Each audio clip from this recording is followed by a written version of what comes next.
வணக்கம். நடந்தது என்ன நிகழ்ச்சிக்கு உங்களை வரவேற்பதில் மகிழ்ச்சி அடைகிறோம். திராவிட முன்னேற்றக் கழக தலைவர் கருணாநிதி அவர்கள் பராசக்தி படத்தில் ஒரு வசனம் எழுதியிருப்பார். இந்த நீதிமன்றம் எத்தனையோ விசித்திரமான வழக்குகளை சந்தித்திருக்கிறது என்று. அதை போலவே கடந்த சில மாதங்களாக திரைமறைவிலிருந்து இந்த ரிமோட் கண்ட்ரோலில் அரசியல் செய்து ரப்பர் ஸ்டாம்ப் கட்சிகளையெல்லாம் முடுக்கிவிட்டு அரசியலில் சில விசித்திரங்களை அரங்கேற்றிக் கொண்டிருக்கிறார். அப்படி அரங்கேற்றுவதில் தேசிய அளவில் அவமானமும் பட்டிருக்கிறார். அப்படி நடந்தேறிய ஒரு விசித்திர நாடகம்தான், ஒரு கேளிக்கை தான் சென்ற வாரம் தேமுதிக தலைவர் விஜயகாந்த் தலைமையில் அனைத்து எதிர்க்கட்சிகளும் தமிழக நலனுக்காக தலைநகர் சென்று பிரதமரிடம் கோரிக்கை வைத்தார்கள். அங்கே கூட போன பலருக்கும் தர்ம சங்கடம். இந்த கேளிக்கைகளுக்கு பின்னால் என்ன அர்த்தம்? நேற்று வந்த கட்சியை நம்பி போகலாமா? அரசியல் என்பது அத்தனை பொழுதுபோக்கான விஷயமாகிவிட்டதா? இது குறித்து பேசுவதற்காக அனைத்து இந்திய அண்ணா திராவிட முன்னேற்றக் கழகத்தின் பேராசிரியர் தீரன் அவர்கள் வந்திருக்கிறார்கள். வணக்கம் சார். இந்திய குடியரசுக் கட்சியின் தலைவர் சட்டமன்ற உறுப்பினர் சேக்கு தமிழரசன் அவர்கள் வணக்கம். சமூக ஆர்வலரும் திரைப்பட தயாரிப்பாளருமான வடிவேல் அவர்கள் வணக்கம். சார், இவங்க ரெண்டு பேருக்குமே ஒரு கட்சி முத்திரை இருக்கும். நீங்கள் ஒரு வாக்காளர், ஒரு பிரஜை, திரைப்படத்துறையிலும் சம்மந்தப்பட்டிருக்கிறீர்கள். நீங்கள் தொடர்ந்து பல விஷயங்களை கவனித்து கொண்டு வருவது எனக்கு தெரியும். இந்த நிகழ்ச்சியை ஒரு வாக்காளராக, ஒரு குடிமகனாக நீங்கள் எப்படி பார்க்குறீங்க? டெல்லி நிகழ்ச்சியில் டிவியில் அந்த கோர தாண்டவத்தை பார்த்த உடனே ஆஃப் பண்ணிடலாமான்னு தோணுச்சு. அதை தொடர்ந்து பார்க்குறதுக்கே நமக்கு சகிக்கலை. அந்த பாடி லாங்குவேஜ், அந்த வேர்ட்ஸு, டிக்ஷன், அதெல்லாம் ஒரு டெல்லிக்கு இத்தனை சீனியர் மோஸ்ட் லீடர்களை கொண்டுட்டு போய் அங்கே பிரதமரை சந்திச்சுட்டு ஒரு பத்திரிகையாளரை சந்திக்கிற ஒரு அருமையான ஒரு சந்தர்ப்பத்தை இப்படி வீணடிச்சிட்டாங்களே அப்படின்னு நினைக்கும்போது டிவி ஆஃப் பண்ணிடலாமானே தோணுச்சு எனக்கு. போனவங்க எல்லாருமே அவரை விட சீனியர். இன்றைக்கி தமிழ்நாட்டு அரசியலில் வாக்காளர்களை பொறுத்தவரையும், அரசியல் கட்சிகளை பொறுத்தவரையும், எலெக்ஷன் கமிஷனை பொறுத்தவரைக்கும் ஜூனியர் மோஸ்ட் கட்சி அவரது. போனவங்கெல்லாம் அவருக்கு எல்லார விதத்தில் சீனியர். ஏதோ சந்தர்ப்பத்தினால் அவர் தலைமை இல்லைன்னு அதுலேயே ஒரு குழப்பம் இருக்குது. தலைமைன்னு அவர் சொல்கிறாரு, தலைமை இல்லைன்னு பக்கத்தில் இருந்த சிவாசா சொல்கிறாரு, அது ஓகே. அந்த சந்தர்ப்பத்தை போய் பயன்படுத்திட்டு வந்துட்டாங்க. அங்கேருந்து அடுத்த சகாப்தத்தை ஆரம்பிக்கிறத விட்டுவிட்டு திருப்பி 4 படி இறங்கி கீழ் விழுந்த மாதிரி இறங்கிட்டார் விஜயகாந்த். அடிக்கிற மாதிரி எந்திரிக்கிறது, கையை சுருட்டி விடுறது, பாடி லாங்குவேஜ், அவன் இவன் பேசுறது, எல்லா பத்திரிகைகளுமே கண்டனம் தெரிவிச்சிருக்காங்க. இதில் பெரிய ஆச்சரியம் என்னென்னா, கூட போன அரசியல் தலைவர்கள் கட்சி பாகுபாடு இல்லாமல் அது கொஞ்சம் கண்டிச்சோ இல்லை ஒரு கண்டனத்தையோ தெரிவிக்காததான் பெரிய ஆச்சரியம். இல்லை சார், அதாவது இப்போ இந்த அரசியல் கட்சிகள்லாம் இவங்களுக்கெல்லாம் ஒரு ஹிடன் அஜெண்டா, வாக்கு வேணும், நம்ம கௌரவமாக இருக்கணும் அப்படின்லாம் ஒரு போலி முகத்தை இவங்கெல்லாம் வச்சுட்டுருக்காங்க. அதாவது சொல்லுவாங்க ஆங்கிலத்தில், யார் தைரியமாக எதையும் எதிர்த்து பேசுவாங்கன்னா மடியில் கனம் இல்லாதவன் தான் தைரியமாக பேசுவாங்கன்னு. இவர்கள்லாம் செய்கிறது அரசியலில் நான் இப்படி தான் இருந்து காட்டுறேன் பார் இந்திய மக்களுக்காக அப்படின்னு ஒரு எழுச்சி குரலாக பார்த்துக்கிறீங்களோ? அதை இருக்கு, அந்த மாதிரி தெரியல சார். அது என்னை பொறுத்த வரைக்கும், விஜயகாந்தை பொறுத்த வரைக்கும் ஒரு சந்தர்ப்பவாத அரசியல் மாதிரி தான் தெரியுதே தவிர லாங் ஸ்டாண்டிங்காக இருக்கிற மாதிரி தெரியல. ஏன்னா இந்த ஆரம்பமே எங்கேயோ நீங்கள் சொன்னாப்புல எங்கேயோ ஒரு இடத்துல ரிமோட் கண்ட்ரோலில் சுவிட்ச் ஆன் பண்ணி ஒரு காலையில் 11 மணிக்கு இவரை பார்க்குறாரு, 12:30 மணிக்கு அவரை பார்க்குறாரு, 3:30 மணிக்கு இவரை பார்க்குறாரு, 4:30 இவரை பார்க்குறாரு, உடனே எல்லாரும் கிளம்பி அங்கே போகிறாங்க. எப்படி அவங்கவுங்க கரெக்டாக அந்த இடத்துல உட்காந்துக்கிறாங்க ரெடியாக. இவரை போய் சந்தித்து ஒரே நாளில் கூட அடுத்த நாள் போய் இறங்கினாங்க. அதை விட கொடுமை, பிரதம மந்திரிக்கிட்ட தனியாக நீங்கள் ஏதோ ஒரு சில நேரம் பேசுனீங்களாமேன்னு ஒரு பத்திரிகை நிருபர் கேட்ட உடனே இவர் வெடித்த வெடி இருக்கே ரொம்ப.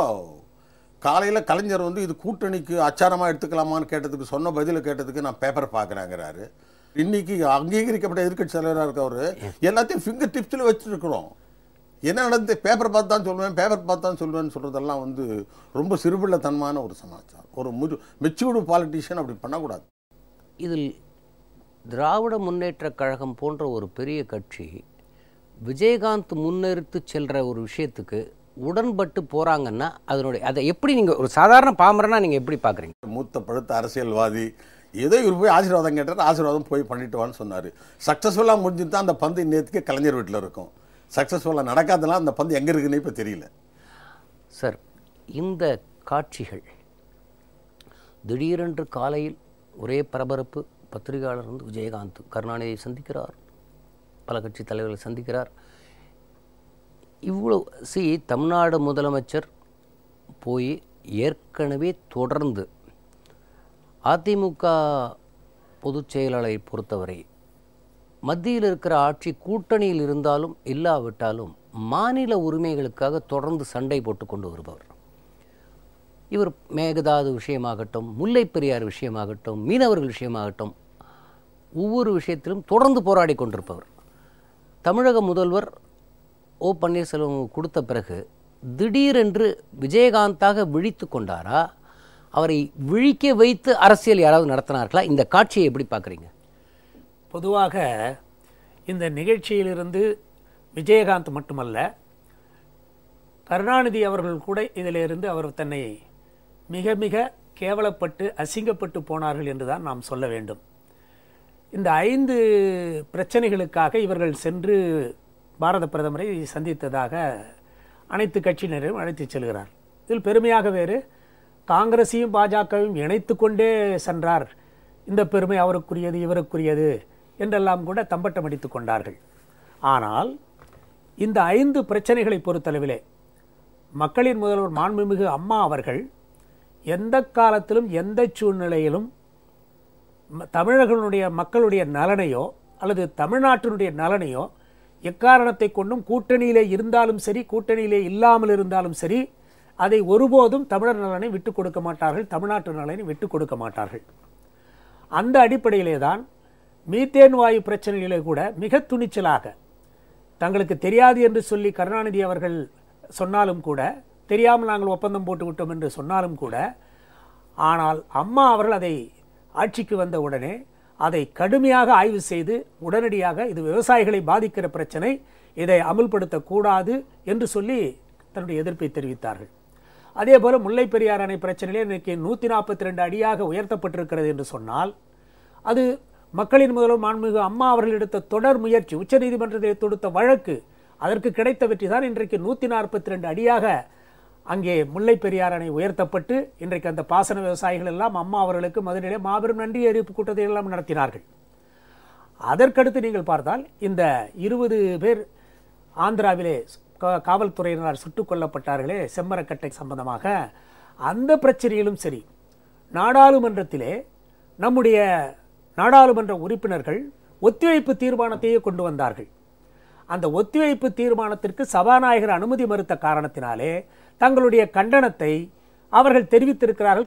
இதற்கு முன்னாலே மேகதாடு அணையை கட்டக்கூடாது என்று சொல்லி வலியுறுத்தி அவர்கள் அந்த காவிரி நடுவர் மன்ற இறுதி தீர்ப்பினை மீறுகிறார்கள், அந்த ஒப்பந்தத்தை அவர்கள் மீறுகிறார்கள்.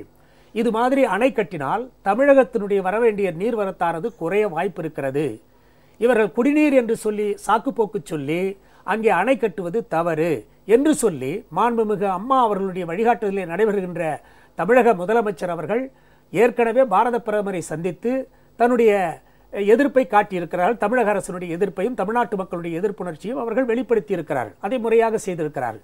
நாடாளுமன்றத்தினுடைய 2 அவைகளிலும் கழக மாநிலங்களவை உறுப்பினர்கள், மக்களவை உறுப்பினர்கள், இவர்கள் அத்தனை பேருமே இந்த பிரச்சனைகளை எல்லாம் அங்கே எழுப்பி இருக்கிறார்கள், தங்கள் கண்டனத்தை தெரிவித்திருக்கிறார்கள். ஆக இவர்கள் அனைவருமே இதற்கு தொடர் முயற்சிகளை எடுத்துக்கொண்டிருக்கிறார்கள்.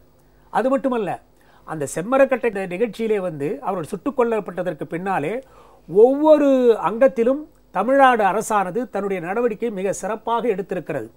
அவர்களை அந்த உடல்களை எல்லாம் கொண்டு வந்து உறவினர்களிடம் ஒப்படைப்பது, அதே போல காவல்துறை அதிகாரி, தலைமை அதிகாரியை வைத்து அங்கே ஒரு குழுவை அனுப்பி அங்கே என்ன நடந்தது என்பதை உண்மை கண்டறிய சொல்லி அனுப்பியிருப்பது, அதே போல அந்த அரசுக்கு ஒரு வேண்டுகோளை இவர்கள் அப்படியே செம்மரக்கட்டை கடத்தி இருந்தாலும் கூட அவர்களை சுட்டுக் கொண்டிருக்க கூடாது என்று சொல்லி தன்னுடைய கண்டனத்தை தெரிவித்து அதற்கு முறையான சரியான நீதி விசாரணை தேவை என்றெல்லாம் வலியுறுத்தப்பட்டிருக்கிறது. இல்லை, இத்தனையும் நடந்த பிறகு விஜயகாந்த் திடீரென்று விழித்து கொண்டு, எனக்கு அதுவரைக்கும் அதிமுக செய்ததை மக்கள் அறிவார்கள், ஆமாம், இவர் திடீரென்று எழுந்து ஒரு சினிமா காட்சியில் ஒரு 4 காட்சிகள் வரை கதாநாயகன் எங்கே இருப்பார், அங்கே 4 காட்சிகள் என்றால் இங்கே 4 வருடங்கள் எதிர்க்கட்சியாக இருந்தவர் திடீரென்று வந்து களத்தில் இறங்குவதை போல் இறங்கியதன் பின்னணியை நீங்கள் எப்படி பார்க்குறீங்க? அரசியல் ரீதியாக எப்படி பார்க்குறீங்க? அரசியல் ரீதியாக எல்லா கட்சிகளுமே கடந்த தேர்தலிலே மக்கள் செல்வாக்கு இழந்து, கட்டுத்தொகை இழந்து, மாண்புமிகு அம்மா அவர்கள் நிறுத்திய அந்த வேட்பாளரிடமிருந்து படுதோல்வி கண்டவர்கள். 37 நாடாளுமன்ற உறுப்பினர் 39 37 நாடாளுமன்ற உறுப்பினர்களை நம்முடைய மாண்புமிகு அம்மா அவர்களுடைய வேட்பாளர்கள் வெற்றி பெற்றிருக்கிறார்கள். ஆக மக்கள் செல்வாக்கு அவர்கள் இல்லை என்ற காரணத்தினாலே இந்த புலிக்கு பயந்தவனெல்லாம் என் மீது வந்து படுத்துக் கொள்ளுங்கள் என்று சொல்வதைப் போல கருணாநிதி அவர்கள் காயை நகர்த்துகிறார். இப்படி அனைத்து கட்சிகளையும் ஒன்றிணைத்தால், என்றால் அவருடைய கருத்துக்களை, பேட்டிகளை எல்லாம் பார்த்தால் நமக்கு ரொம்ப வியப்பாக இருக்கும். இங்கே இந்த மூவை இவர் ஆரம்பிக்கிறதுக்கு என்ன காரணமாக இருக்கும்னு நினைக்கிறீங்க? திடீர்னு விஜயகாந்த் எமர்ஜாரர், அதுவும் அவர் சொன்ன மாதிரி அரசியல் தேர்தல் கமிஷனால் மிக ஜூனியர் கட்சியாக அங்கீகரிக்கப்பட்ட கட்சி, இவர் போய் முன்னெடுத்து சொல்றதுன்னு இந்த மூவுக்கு என்ன காரணத்தை பார்க்கிறது? தேர்தல் வருவதாக எல்லோருக்குமே ஒரு ஜுரம் கண்டிருக்கிறது.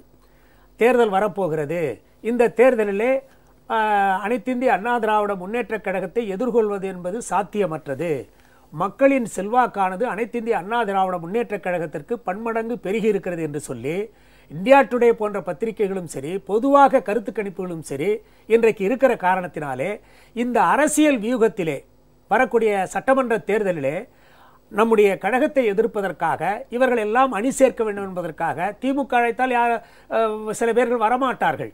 ஆகவே அவர் என்ன செய்கிறார், தன்னுடைய நீங்கள் சொன்னது போல ரிமோட் கண்ட்ரோலாக இருந்து கொண்டு அந்த காயை நகர்த்துகிறார். கடைசியிலே அதிலே வெற்றி காண்பதற்கு பதிலாக இயல்பாகவே அவருடைய கோமாளித்தன கூத்து, விஜயகாந்தனுடைய கோமாளித்தன கூத்துகள் இதற்கு முன்னாலே பலமுறை அம்பலப்பட்டிருப்பதை நீங்கள் அறிவீர்கள். ஒன்றுமல்ல, ஒரு நிருபர் கேள்வி கேட்டதற்கே விமான நிலையத்தில் அடித்த வழக்கு இன்றைக்கும் அவர் மீது, விஜயகாந்த் மீது நடைபெற்றுக் கொண்டிருக்கிறது. சொந்த கட்சி வேட்பாளர், அவர் தன்னுடைய பெயர் பாஸ்கர் என்று சொன்னதற்காக, இவர் பாண்டியன் என்று சொல்ல அவர் பாஸ்கர் என்று சொன்னதற்காக அந்த பொதுமக்கள் மத்தியிலே அவருடைய முகத்திலே குத்துவிட்ட நிகழ்ச்சியெல்லாம் நடைபெற்றிருக்கிறது. பொதுவாகவே விஜயகாந்த் அவர்கள் சட்டமன்றத்தில் அவர் எப்படி நடந்து கொண்டார், பொறுப்புள்ள எதிர்க்கட்சி தலைவராக நடந்து கொண்டாரா, அல்லது மிக கேவலமாக நாக்கை துருத்தி கொண்டெல்லாம் இப்படியெல்லாம் அவர் நடந்த நிகழ்ச்சிகள்லாம் மக்கள் மத்தியிலே இன்றைக்கு இருக்கிறது. இன்னும் சொல்ல போனால் ட்விட்டர், ஃபேஸ்புக் போன்ற அந்த பகுதிகளிலே மிக கடுமையாக இன்றைக்கு விமர்சனத்துக்கு ஆளாகி இருப்பது விஜயகாந்த் அவர்கள் தான் என்பதை நாம் நன்றாக பார்த்தாலே தெரியும். அந்த அளவிற்கு இவர் என்னவோ வந்து அனைத்து கட்சிகளும் ஒருங்கிணைத்து இதற்கு ரிமோட் கண்ட்ரோலாக இருந்து செயல்படுத்தியவர் கருணாநிதி. அவர் அழைத்தால் சில கட்சிகள் வரமாட்டார்கள் என்பதற்காக இவரை முன்னிறுத்தி அந்த காயை நகர்த்துகிறார். கடைசியிலே பல்லு சுத்தமாக இருக்கின்றதுக்காக நீ போய் கரும்பு வாங்கி தின்னுடான்னு சொன்னாக்கா அவன் வந்து எள்ளு புண்ணாக்க வாங்கி தின்னுட்டு பல்லு இன்னும் 2 கரையாகிட்டு வந்த மாதிரி விஜயகாந்த் அவர்கள் கருணாநிதியினுடைய அந்த திட்டத்தை அமுல்படுத்துகிற பொழுது தன்னுடைய சொந்த இயல்பின் காரணமாக, கோமாளி கூத்தின் காரணமாக, ஆவேசத்தின் காரணமாக இதற்கு முன்னால் அம்பலப்பட்டது போல இந்த நிகழ்ச்சியிலும் அவரும் கருணாநிதியும் ஒரு சேர அம்பலப்பட்டு நிற்கிறார்கள். அதுதான் இந்த நிகழ்ச்சியின் மூலமாக நமக்கு தெரிய வருது. சார், திருமாவளவன் ஒரு கூட்டணியில் இருக்கார். இப்போ காங்கிரஸ் ஆல்மோஸ்ட் இதில் தான் இருக்காங்க.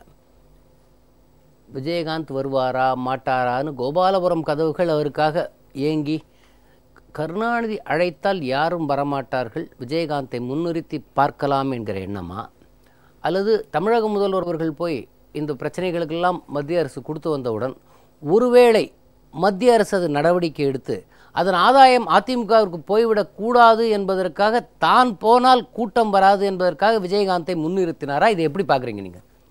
சட்டமன்ற எதிர்க்கட்சி தலைவராக இருக்கிற திரு விஜயகாந்த் சமீபத்தில் டெல்லிக்கு போய் தமிழகத்தினுடைய பெரிய பிரச்சனைகள் 5 பிரச்சனைகளுக்கு ஏதோ அடுத்த 1 மணி நேரத்தில் தீர்வு கண்டு விடுவதைப் போல அதற்கு சில கட்சித் தலைவர்கள் இங்கே அழைத்து கொண்டு போய் செய்திருக்கிற ஒரு நிகழ்வு, அதற்கு முன்னும் பின்னும் பார்க்கிற போது அரசியல் அநாகரிகத்தினுடைய உச்சக்கட்டமான ஒரு நிகழ்வாக தான் எங்களை பொறுத்தவரையில், என்னை பொறுத்தவரையில் மிக தெளிவாக தெரிகிறது. இதில் வந்து ஒவ்வொரு அரசியல் கட்சியும், இதில் ஈடுபட்ட அரசியல் கட்சியும் யாரையோ எதிர்த்து அவர்களை ஏதோ ஒரு வகையில் வீழ்த்தி விட முடியும் என்ற கனவோடு எப்படியோ ஒரு சூழலிலே ஒன்று சேர்ந்து போய் தங்களை வீழ்த்தி கொண்டு தங்களை ஏமாற்றி கொண்டு வந்து திரும்பிய கதையாக தான் இந்த கதை. என்ன நடந்திருக்கிறது உண்மையில்? அதற்கு முன்தினம் நம்முடைய முதலமைச்சர் திரு பன்னீர்செல்வம் அவர்கள் தில்லியிலே ஒரு மாநாட்டுக்கு போனவர் பிரதம அமைச்சரை சந்தித்து தமிழகத்தினுடைய முக்கிய கோரிக்கைகளிலே ஒரு கோரிக்கையான மேகதாது அணை கட்டுவதை தடுத்து நிறுத்த வேண்டும், மத்திய அரசு தலையிட வேண்டும். போற்றலுக்குரிய புரட்சித் தலைவி அம்மா அவர்கள் அந்த காலத்திலே இருந்து இன்றைக்கு வழிநடத்தி கொண்டிருக்கிற இந்த அரசு இதுவரையில் அதை தொடர்ந்து எதிர்த்து வந்திருக்கிறது. நீங்கள் விரைந்த நடவடிக்கை மேற்கொள்ள வேண்டும் என்று அவர் வலியுறுத்தி திரும்புகிறார். அந்த செய்தி இங்கே வருவதற்கு முன்பாக ஒரு சதி திட்டம் உருவாகிறது.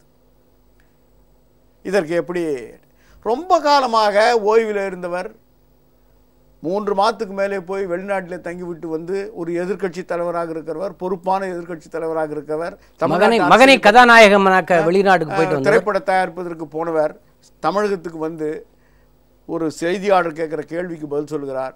3 மாதமாக நான் எந்த பத்திரிகையும் படிக்கவில்லை, தமிழ்நாட்டில் என்ன நடந்தது என்றே எனக்கு தெரியாது,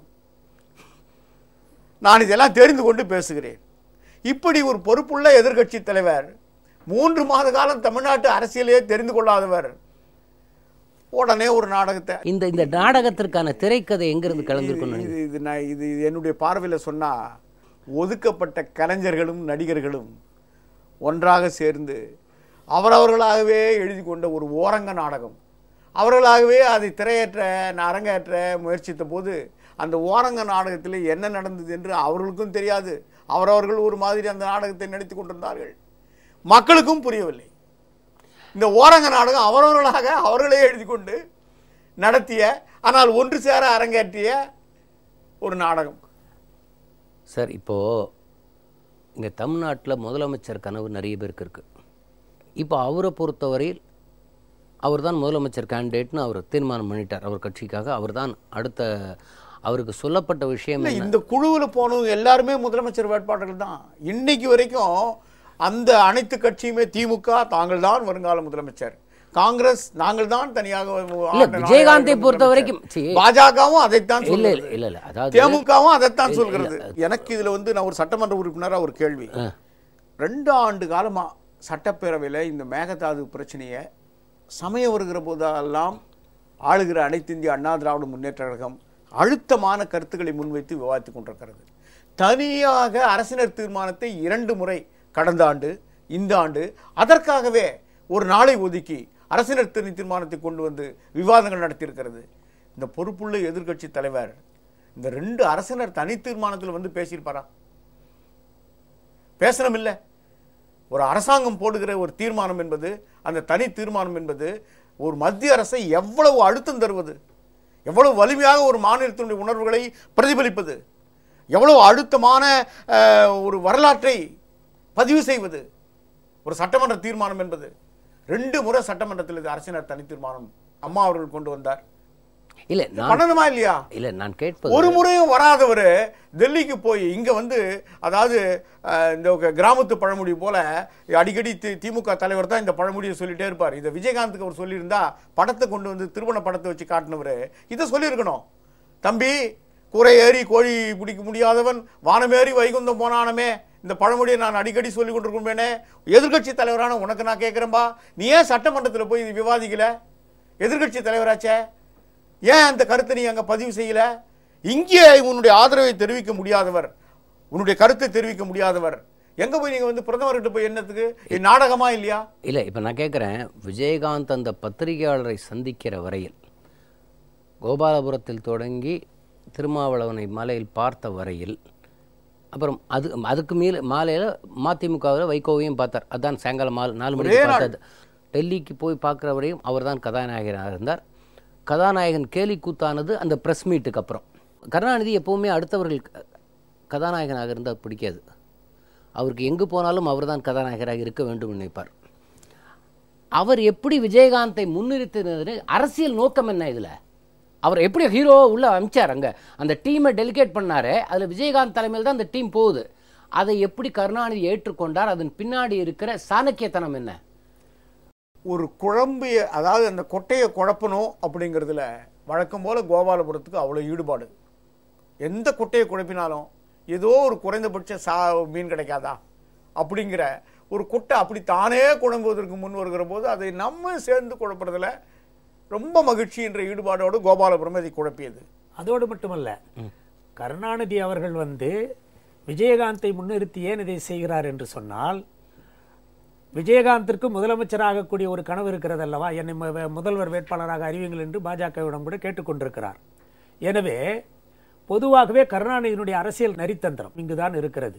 அந்த நரித்தந்திரம் இது என்ன, முதலமைச்சர் ஆகிற ஆசை உனக்கு இருக்கா, நீ அதுக்கு தகுதியானவனா, மக்கள் ஒன்றை புரிஞ்சிக்க வேணாமா, அதுக்கு நான் ஒரு வாய்ப்பை தரேன் அப்படின்ற மாதிரி தான் என்ன பண்ணுறாரு, அங்கே அனுப்புகிறார். வழக்கமாக விஜயகாந்தை பற்றி ஏற்கனவே தெரிஞ்ச கதை தான். இது மாதிரி ஆவேசப்படுறது, பத்திரிகையாளர்களை இது நீ என்னடா சம்பளமாடா கொடுக்குற எனக்கு, நீ கேட்குற கேள்விக்கு நான் பதில் சொல்கிறது, இது மாதிரிலாம் அவருக்கு நல்லா தெரியும்.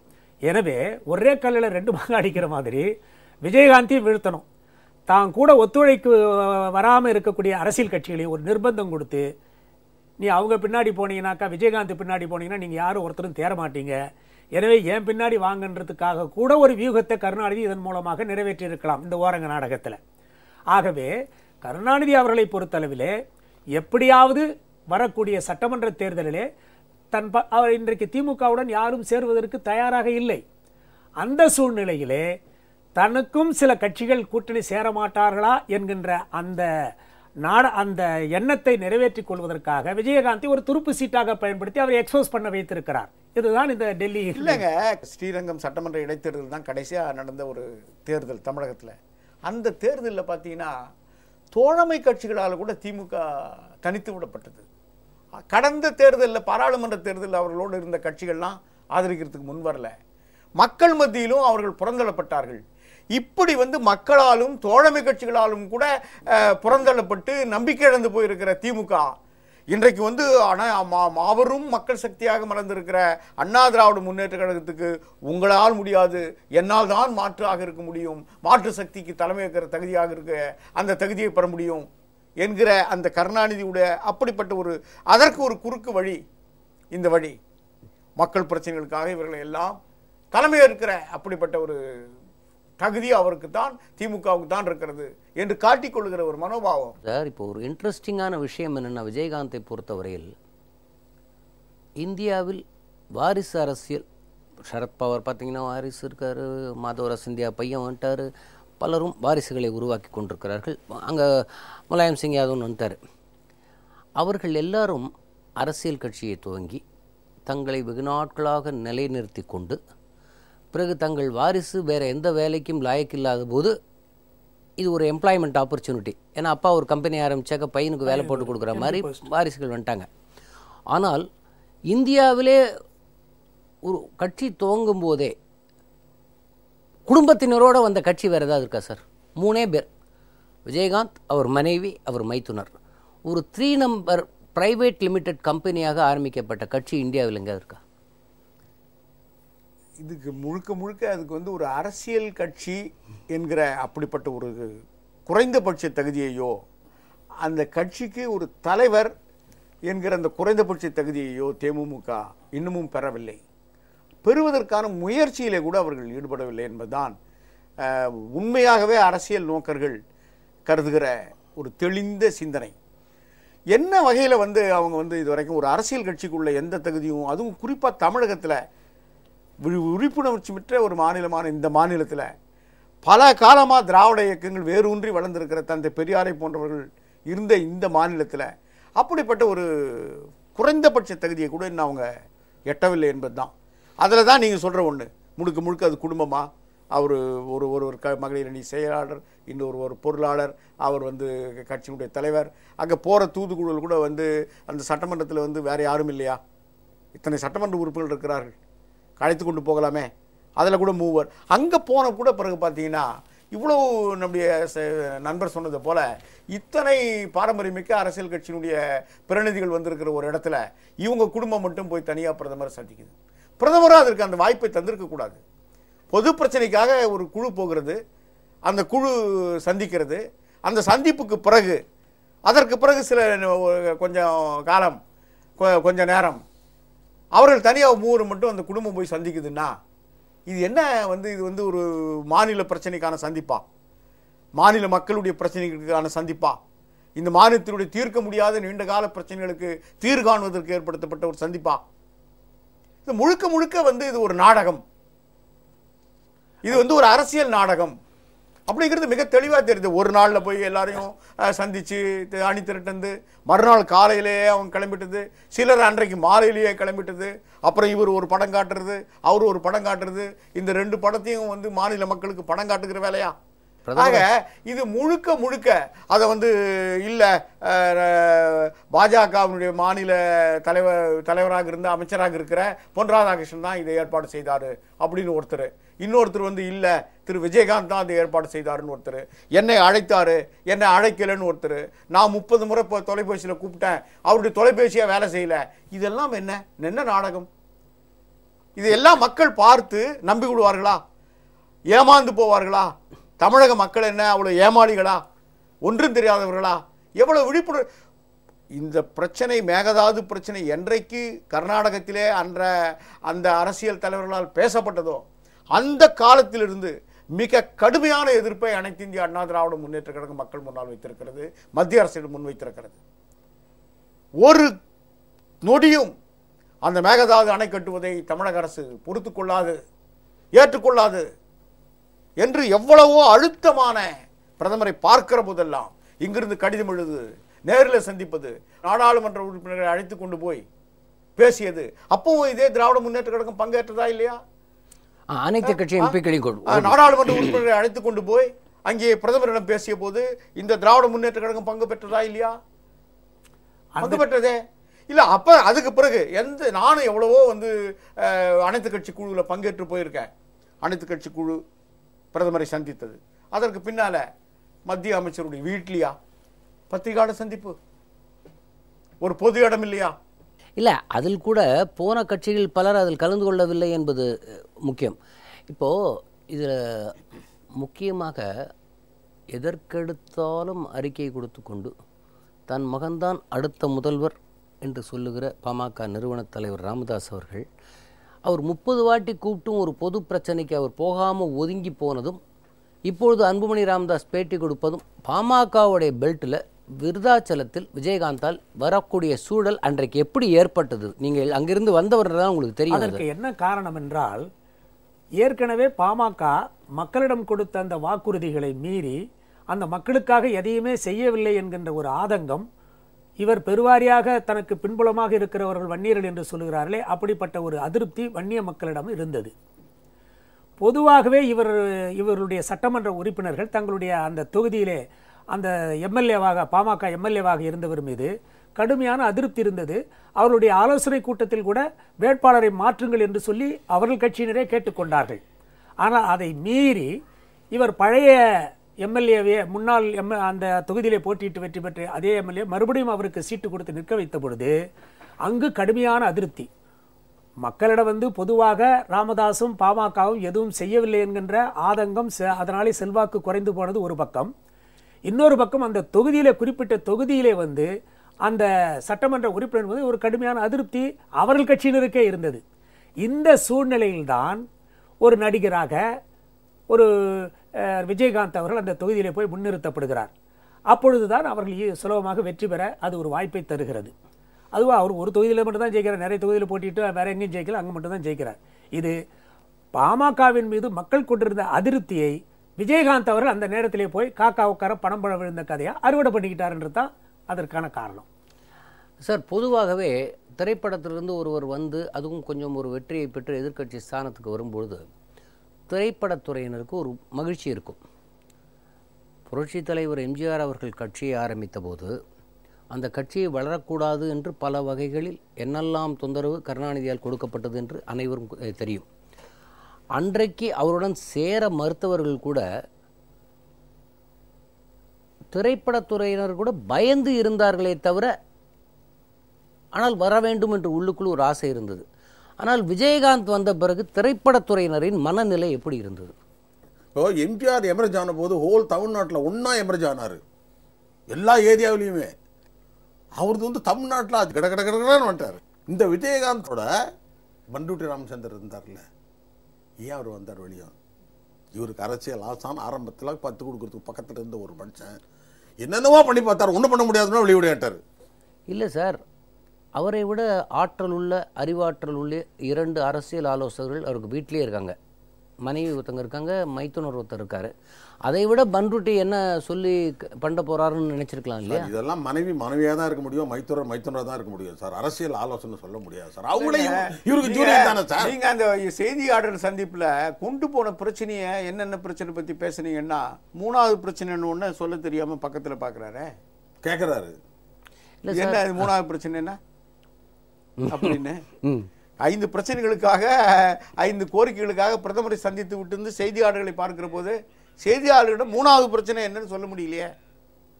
பக்கத்துல சொல்றாங்க இதை சொல்லுங்கன்ட்டு, அதை கூட அவரால் எடுத்து சொல்ல முடியல. சார், எது எப்படி இருந்தாலும் ஒரு தமிழ்நாட்டு பிரச்சனைக்காக விஜயகாந்த் அங்கு போய் எப்படி நடந்து கொண்டார் என்பது வேறு விஷயம். ஆனால் 5 முறை ஆட்சியை பிடித்த திராவிட முன்னேற்றக் கழகம் விஜயகாந்த் பின்னால் போக தயாராகிவிட்டது. பாரம்பரியமிக்க காங்கிரஸ் கட்சி விஜயகாந்த் பின்னாடி போக தயாராகிவிட்டது.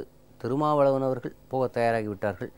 மதிமுக வைகோ தன்னுடைய முன்னாள் பாராளுமன்ற உறுப்பினர் கணேசமூர்த்தி அனுப்புகிறேன் என்று சொல்லிவிட்டார். பாஜக போச்சு, மற்ற கட்சிகள் எல்லாம் போனது. ஆனால் 30 முறை அழைத்துமே ஒரு பொது பிரச்சனைக்காக விஜயகாந்த் அங்கே போன பிறகுதான் வேறு நாடகம். பாமக போகாதது இருந்துக்கு என்ன காரணம்னு நினைக்கிறீங்க? அதான் பாமகவுக்கு தன்னுடைய ராமதாஸுக்கு தன்னுடைய மகன் அன்புமணியை முதல்வர் வேட்பாளராக அறிவிக்க வேண்டும் என்று ஏற்கனவே அவர் மக்கள் சொல்லிக் கொண்டிருக்கிறார். விஜயகாந்தும் முதலமைச்சராக வேண்டும் என்று சொல்லி விரும்புகிறார். எனவே எப்படி நாம் அவரோடு செல்வது என்ற அந்த கருத்தின் காரணமாகத்தான் அவர்கள் அதை புறக்கணித்திருக்கிறார்கள். நான் ஏற்கனவே சொன்னது போல பாமகவிற்கும் தேமுதிக விஜயகாந்த் அவர்களுக்கும் ஏற்கனவே தொடக்க காலத்திலே இருந்து ஒரு பகைமை, ஒரு வெறுப்புணர்வு தொடர்ந்து இருந்து கொண்டுதான் வருகிறது. அதனாலே அவர்கள் இவர் பின்னாடி நாம் எதற்கு செல்வது, இவர் பின்னாடி சென்றால் அவர் முதலமைச்சர் என்ற இதுல வந்து முக்கியத்துவம் கிடைத்துவிடும், நம்முடைய மகனுக்கு முக்கியத்துவம் கிடைக்காமல் போய்விடும் என்ற காரணத்தினால அவங்க திட்டமிட்டே இதை புறக்கணிச்சிருக்காங்க. அது 30 முறை எல்லாம் வந்து போன் ஒர்க் பண்ணாம இருக்காது. இல்லை, அவர் தான் சொல்றாரு, பேரோட அந்த உதவியாளர்கள் பேர் முதல் கொண்டு ரமேஷ் ஒருத்தரை கூப்பிட்டேன், சுவாமிநாதன் ஒருத்தரை கூப்பிட்டேன்னு பேரோட, அப்புறம் வேற சொல்றார் தன் மைத்துனரை காட்டி, இதோ இவர் தான் இருக்காரு, இவர் அன்புமணி ராமதாஸுக்கு ரொம்ப ஃப்ரெண்டு தான். அவருடைய அன்புமணி ராமதாஸுடைய மைத்துனர் விஷ்ணு பிரசாத் முன்னாள் சட்டமன்ற உறுப்பினர், அவரும் இவருக்கு ஃப்ரெண்டு தான், இவங்கெல்லாம் போனாங்கன்னு சொல்லி அவரை பேரோட சொல்றார்.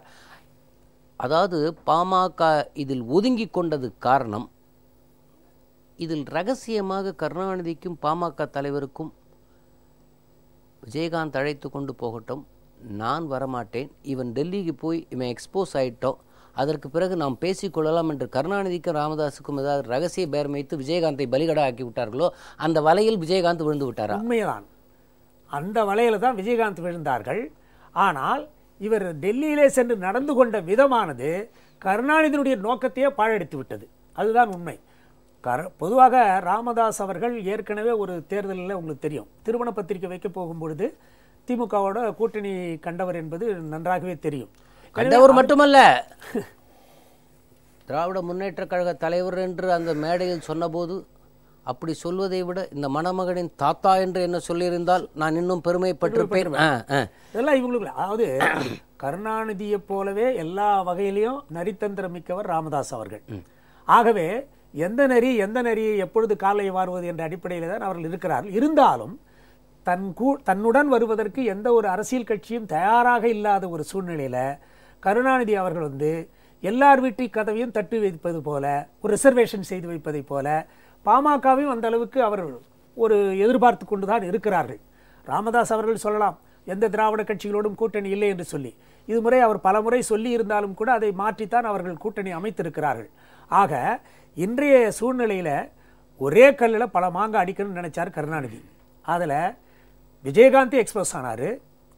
தன்னுடன் வர மறுக்கின்ற அரசியல் கட்சிகளும் வந்து விஜயகாந்த் தேரமாட்டார், திமுகவாவது பரவாயில்லை என்று சொல்லி தன் பக்கம் வருவதற்கு சில அரசியல் கட்சிகளுக்கு நாக்கிலே தேனை தடவி பார்க்கிறார். ஆக இவை எல்லாவற்றையும் ஒரு சேர என்ன செய்கிறார் விஜயகாந்த்? தன்னுடைய வழக்கமான அந்த குணாதிசயத்தின் காரணமாக அங்கே டெல்லி நிருபர்கள் கூட்டத்திலே அந்த பத்திரிகையாளர்கள் சந்திப்பிலே வந்து தன்னைத்தானே அவர் கேட்குறாங்க. மூணாவது என்னன்னு சொல்லும் பொழுது கூட அதை பக்கத்தில் இருக்கிற சொல்கிறாரு, சிவா கூட எடுத்து சொல்கிறாரு. ஆனால் அதை அவர் காதில் வாங்க, நான் படிக்கலை, நான் பார்க்கல, இதையே தான் சொல்கிறாரு. அவர் சொன்னதோடு மட்டுமில்லை, அவர் நடந்து கொண்ட விதத்தை பார்த்தால் ஏற்பாடு செய்த பாஜக மத்திய அமைச்சர் பொன் ராதாகிருஷ்ணன் அவர்களே நெளியறாரு, எழுந்து ஓடிட்டார், இடையிலே நடுவில் எழுந்து ஓடிட்டார், நீங்க பார்த்திருக்கலாம். ஆக யாருக்குமே உடன் சென்றவர்கள் எப்படியோ சென்று விட்டார்கள். தமிழ்நாடு அரசாங்கம் முறையாக எடுத்து வருகின்ற தமிழக நலனுக்காக எடுத்து வருகின்ற இந்த நடவடிக்கைகளுக்கு தமிழக அரசாங்கத்திற்கு எங்கே பெயர் போய்விடுமோ, மக்களின் முதல்வராக இருக்கக்கூடிய மாண்புமிகு அம்மா அவர்களுக்கு எப்படி பெயர் போய்விடுமோ என்ற ஆதங்கத்தின் காரணமாக எங்களுக்கு இதில் பங்கு இருக்குன்னு காட்டுறதுக்காக போன சூழ்நிலையில தான் இவங்க எல்லாருமே ஒன்றா போகிறாங்க.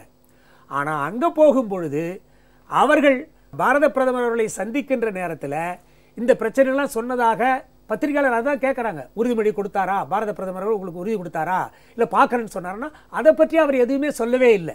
ஆக சொல்லாமலே என்ன செல்கிறார், நான் அதை பார்க்கல, மூணாவது எனக்கு தெரியல அப்படின்னு இந்த மாதிரியா அவர் பேசி வெளியில் அந்த நிருபரில் அது ஒரு ஒரு பொதுவாகவே பத்திரிகையாளர்கள் யார் வேணாலும் கேள்வி கேட்கலாம் ஒரு அரசியல்வாதியை. ஆனால் இவர் என்ன செய்கிறார், நீ என்ன எனக்கு சம்பளம் கொடுக்குறியாடான்ற மாதிரி ஏற்கனவே சொன்ன மாதிரியே அந்த நிருபரை பார்த்து ரொம்ப கோபமாக எழுந்து போகிறார். நீ இது பண்ணுற அப்படின்னு சொல்லிட்டு இவர் எழுந்து ஓடுறார். ஆக அதை பார்க்கின்ற பொதுமக்களுக்கு என்ன தோன்றுகிறது என்றால், இவர் ஏற்கனவே ஓய்வெடுத்து கொண்டிருந்ததை போல அல்லது திரைப்படம் அவருடைய மகனுக்காக தயாரித்து கொண்டிருப்பதை போல இவர் அப்படிப்பட்ட வேலைகளை செய்வதற்கு கூட லாயக்கோ அது ஒரு விஷயம். ஆனால் அதையாவது செய்து கொண்டிருக்கலாம். ஆனால் சும்மா கிடந்த சங்க ஊதி கெடுத்த ஆண்டி கதை மாதிரி இப்படி அதாவது அம்பலப்பட்டு நிற்கிறாரே என்றுதான் மக்கள் வந்து இன்றைக்கு ஆதங்கப்படுது. இல்லை, இப்போ நீங்கள் தொலைக்காட்சியை பார்த்தப்போ எனக்கு இன்றும் நினைவு இருக்கிறது. அதில் ஒரு காட்சியை பார்த்திருப்பீர்கள். விஜயகாந்துக்கு வழக்கமாக எந்த தள்ளி இருக்காங்க, அதாவது அந்த ப்ரெஸ் மீட்டை பார்த்தீங்கன்னா நல்ல டிஸ்டன்ஸ் இருக்குது. ப்ரெஸ்ஸுக்கும் அந்த டிக்னிட்டரிஸ்க்கும் பொலிட்டிக்கல் டிக்னிட்டரிஸ்க்கும் நிறைய டிஃபரன்ஸ் இருக்குது. ஒரு நிருபர் என்ன கேள்வி, ஜெயா டிவி நிருபரை என்ன கேள்வி கேட்டார், 4 ஆண்டுகளாக எதிர்க்கட்சி தலைவராக இருந்தீர்களே, நீங்கள் என்ன சாதித்தீர்கள்? அதை சொல்லியிருக்கலாம், பட்டியல் போட்டிருக்கலாம், இதெல்லாம் பண்ணியிருக்கேன் அதெல்லாம் பண்ணியிருக்கேன். இவருக்கு அந்த நிருபர் யார் என்று தெரியவில்லை. பக்கத்தில் இருந்த திருச்சி சிவா சட்டையை பிடித்து அவர் இந்த தொலைக்காட்சி நிருபர் என்று சொன்னவுடன் தான் இந்த தகராறு வருகிறது. ஜெயா தொலைக்காட்சி என்று சொன்னால் விஜயகாந்த் கோபம் வரும். அந்த கோபத்தில் அவர் சீருவார்.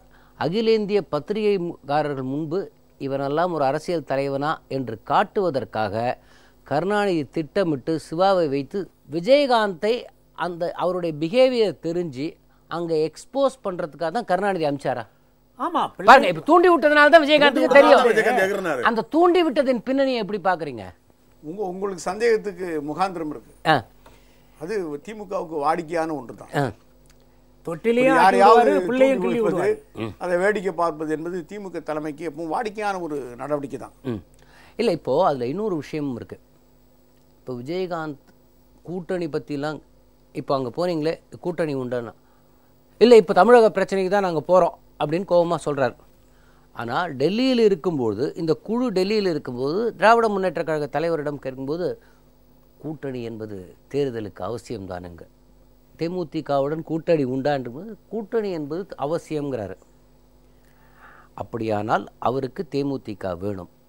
அதே சமயம் அது பணிந்து வர வேண்டும், நிமிர்ந்து வரக்கூடாது. திமுக தலைமை ஏற்று வர வேண்டும். அவர்கள் திமுக தியாகம் செய்வதற்கு தங்களை விட்டு கொடுத்து வர வேண்டும். காங்கிரஸை போல அதெல்லாம் இல்ல இல்ல இல்ல இதுதான் அவங்க கூட்டணி நிபந்தனைகள். அதாவது நீங்க இந்த தூதுக்குழு போய் பிரதமரை சந்தித்த பிறகு அதனுடைய எதிர்விளைவு என்ன? இது வரையில பிரதமர் இது குறித்து ஏதாவது என்ன நடவடிக்கை எடுக்க போறோம்னு சொல்லியிருக்காரா? இல்ல வந்தவர்கள், ஏன்னா இது பாஜகவே ஏற்பாடு செய்த ஒரு சந்திப்புன்னு சொல்றாங்க.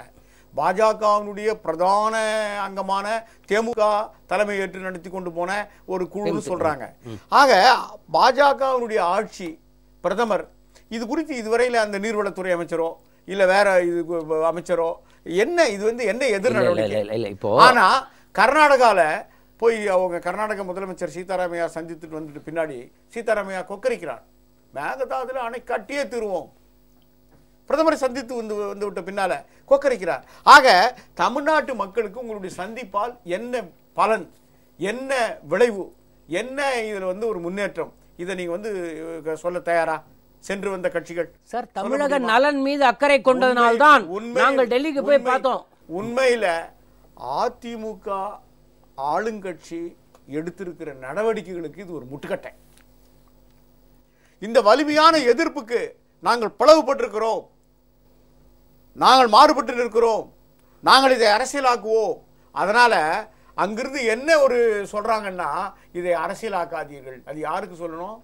இப்படி போனவங்களுக்கு தான் மத்திய அரசு. இல்ல இந்த சந்திப்பை பொறுத்த வரையில என்னுடைய பார்வை என்னன்னா, பாஜக ஒரு அரசியல் வலை போட்டது டெல்லியில இருந்து. இங்கே திமுக கோபாலபுரத்துல இருந்து ஒரு வலை, அரசியல் வலை போட்டது. இந்த அரசியல் வலையில எங்காவது எந்த வரும் சட்டமன்ற தேர்தலில் தங்களை நிலைப்படுத்திக் கொள்ள மாட்டோமா, தங்களை ஏதாவது வந்து தங்கள் கட்சிக்கு வெற்றியை தேடி தர முடியாதா என்று குழம்பி போயிருக்கிற இந்த கட்சிகள்லாம் ஓடி ஓடி ஓடி தானாகவே அந்த வலையில, எந்த வலையில சிக்குவது என்று தெரியாமல் எப்படியோ அந்த வலைகளில் விழுந்திருக்கிறது.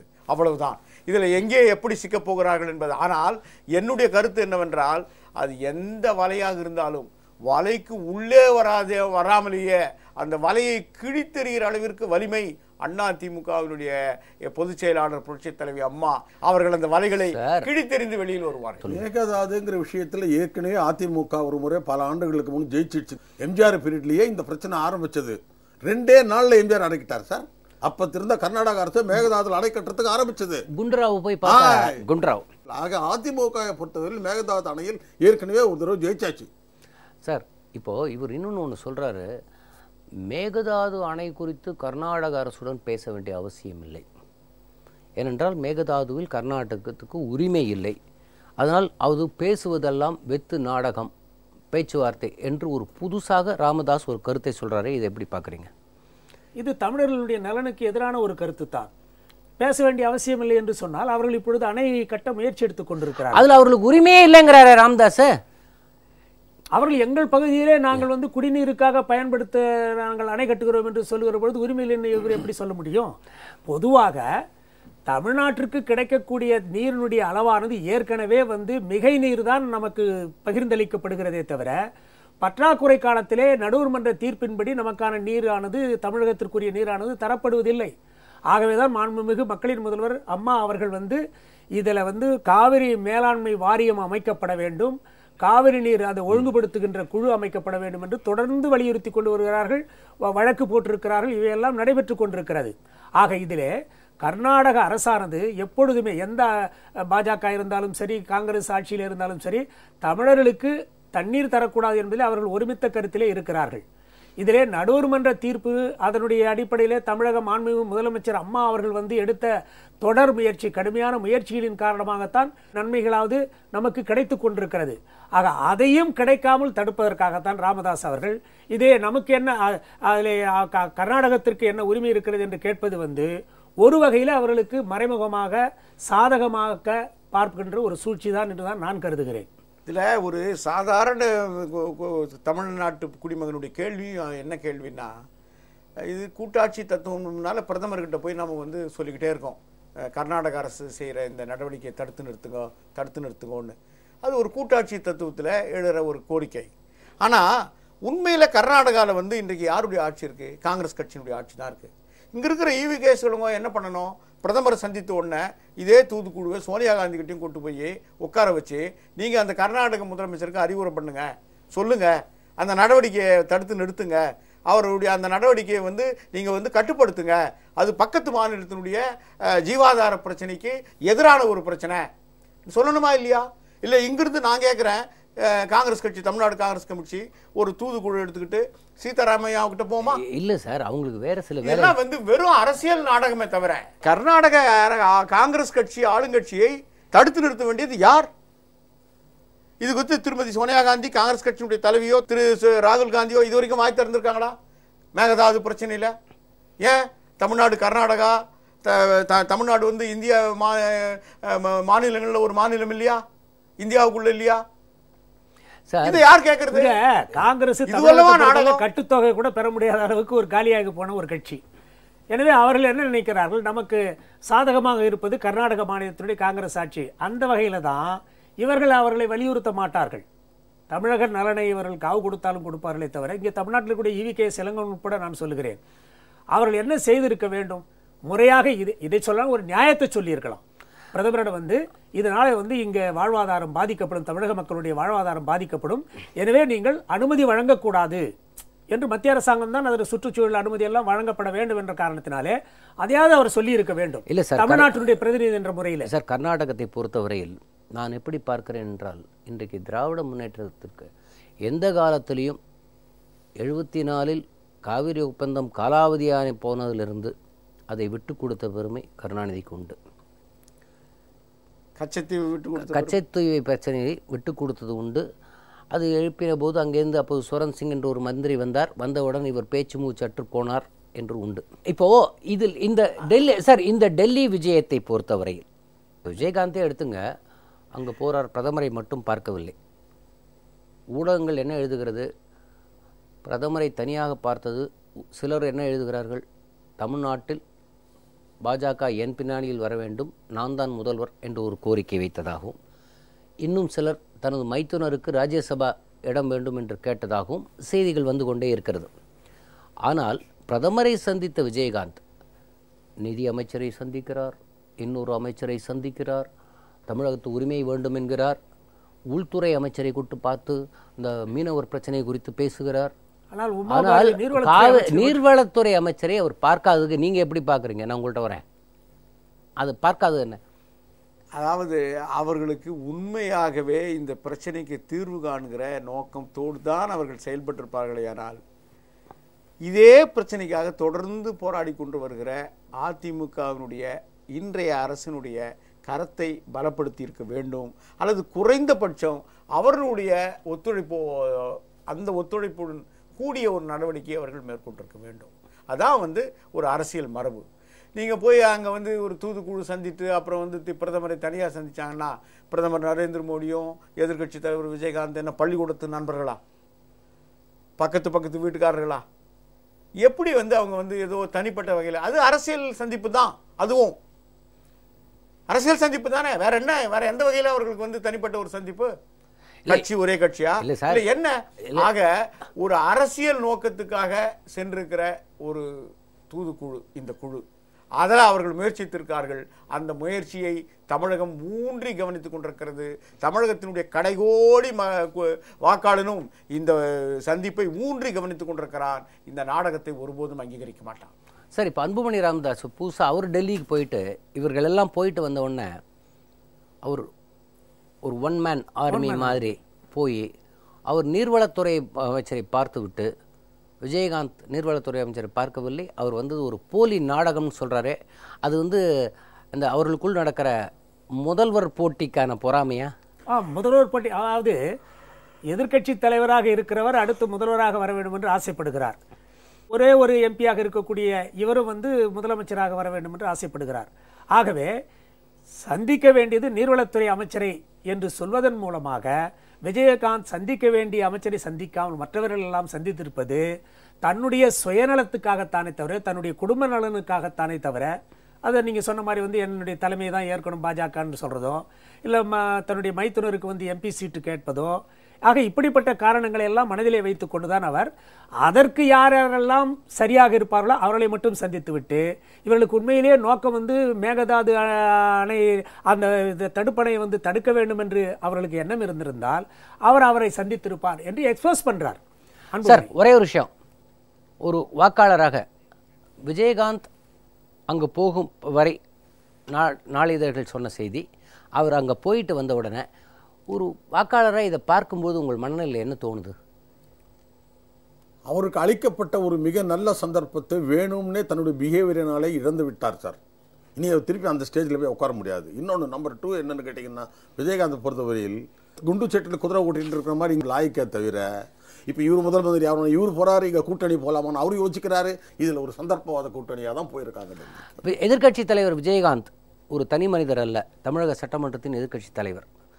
அவருடைய இந்த தலைநகருக்கு போய் அவர் நடந்து கொண்ட விதம், ஒரு சட்டமன்ற உறுப்பினராக பல ஆண்டு சட்டமன்ற உறுப்பினராக இருக்கிறீர்கள், ஒரு வேட்டி கட்டிய மனிதன் அங்கே ஆடிய அந்த ருத்ரதாண்டவத்தை அகில இந்திய அளவில் அது நமக்கு அவமானமா இல்லைன்னா ஒரு வீரம் செறிந்த செயலா? அது முழுக்க முழுக்க தமிழ்நாட்டிற்கு தலைகுனிவை ஏற்படுத்திய ஒரு நிகழ்வு தான். தமிழர்கள் என்றாலே அரசியல் விழிப்புணர்ச்சி மிக்கவர்கள். அவங்க தமிழர்களுக்கு அந்த இந்த திராவிட பாரம்பரியம் என்றெல்லாம் சொல்லக்கூடிய அப்படிப்பட்ட வட இந்திய பிரதமரையே தீர்மானித்த மாநிலம் இல்ல, தனித்துவம் மிக்க. அதான் சார், இந்திரா காந்தி என்கிற ஒரு தலைவி, காமராஜ் என்பவர் இல்லை என்றால், இந்த தமிழகம் இல்லை என்றால் ஒரு இந்திரா காந்தி இல்லை. இன்றைக்கு இந்திய அரசியலில் பேரறிஞர் அண்ணா அவர்கள் ஏற்படுத்திய தாக்கம், இந்த தாக்கத்துக்கு பிறகு இந்திய அரசியலில் தமிழகத்திலிருந்து ஒரு தாக்கம், அரசியல் தாக்கம், ஒரு மாபெரும் அசைக்க முடியாத மக்கள் சக்தியாக எழுந்திருக்கிறது என்றால் அது புரட்சி தலைவி அம்மா தான். இவங்களும் டெல்லி நாடாளுமன்றத்தில் உறுப்பினராக இருந்து ராஜ்யசபாவில் இருந்து அனுபவப்பட்டவர்கள். இன்றைக்கு டெல்லி தலைவர்கள் இவர் என்ன ஒரு கருத்தளிக்க போகிறார், என்ன முடிவெடுக்க போகிறார், என்ன இவர் ஒரு அரசியல்ல ஒரு காய் நகர்த்த போகிறார் என்று எதிர்நோக்குகிற வட இந்திய அரசியல், தேசிய அரசியல், டெல்லி அரசியல் எதிர்நோக்குகிற ஒரு ஆளுமையும் தலைமையும் இன்றைக்கு தமிழகத்திலே உருவாகி இருக்கிறது. ஆனால் இவருடைய செய்கை ஒரு அரசியல் தலைகுனிவு. தமிழக மக்கள் எல்லாவற்றையும் மறந்திருப்பார் என்கிற ஒரு கற்பனையில் திராவிட முன்னேற்றக் கழக தலைவர் காயை நகர்த்த, அதற்கு வசனகர்த்தா சொல்லிக் கொடுத்த வசனத்திற்கு வசனம் பேசி நடிப்பதைப் போல தன்னுடைய எதிர்க்கட்சி தலைவர் பொறுப்பை உணராமல் ஒரு எதிர்க்கட்சி தலைவர் அவரை தன்னை மட்டும் அங்கே அசிங்கப்படுத்தி கொள்ளாமல் தமிழகத்திற்கே ஒரு தலைகுனிவை ஏற்படுத்தி விட்டார். இந்த நிகழ்வுகளெல்லாம் தமிழக மக்களுக்கு தெளிவாக சொல்ல வேண்டும் என்று உங்கள் மூவரையும் அழைத்தோம். உங்கள் நேரத்தை எங்களோடு பகிர்ந்து கொண்டதற்காக உங்கள் மூவருக்கும் எங்களுடைய மனமார்ந்த நன்றி. வணக்கம். வணக்கம் நேயர்களே, மீண்டும் நடந்தது என்ற நிகழ்ச்சியில் நாம் சந்திப்போம்.